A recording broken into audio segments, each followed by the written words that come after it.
Okay, so I'm interested in showing you how to use some symbols. In the previous tutorials, we spent a lot of time checking out these shapes and learning the difference between fill and stroke, and that's for drawing your own images, which this is a drawing program, a vector-based program, and you want to draw, but sometimes you want to use some symbols that are in here to make it easier. So under the window menu, if it's not already in your panels, we're looking for a symbols panel, and sometimes you might have to hit this triangle to find it because this is a very long panel, and it depends on your resolution and the size of your monitor.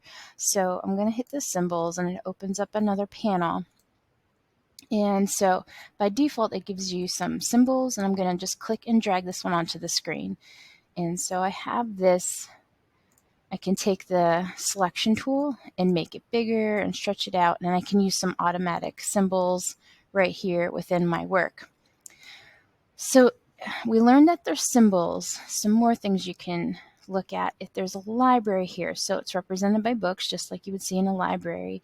And if you don't want just this flower, but you want to see other potential flowers, it opens up a separate panel, but then I can add a bunch of flowers and make it a little garden.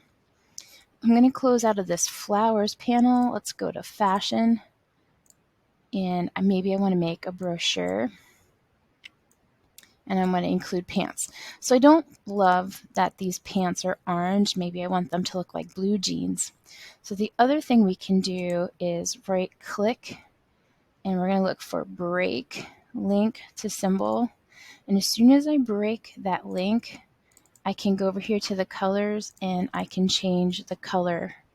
And that goes for any of these symbols. You can modify any of them. Once I break it, I can modify them.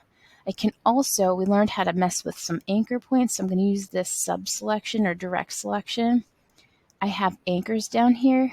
So if I highlight a bunch of anchors, I can maybe make a pair of shorts instead of pants, or maybe I want to do something different to the style. So I'm going to make maybe pirate type pants.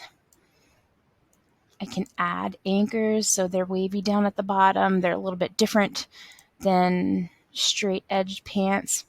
So you can modify these symbols as well. So if I break, you click on a symbol and you break link to symbol, and then you can change the symbol any way that you need to change it. So I can click on these anchors and then modify the symbol if I want to.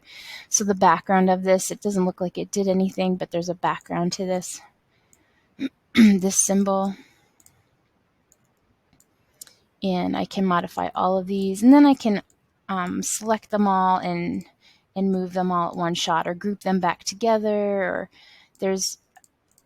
I'm getting a little lost here, but the idea is there. I can mess with the symbols and alter them in any way. You have control over the symbols, but it's cool that they have them here.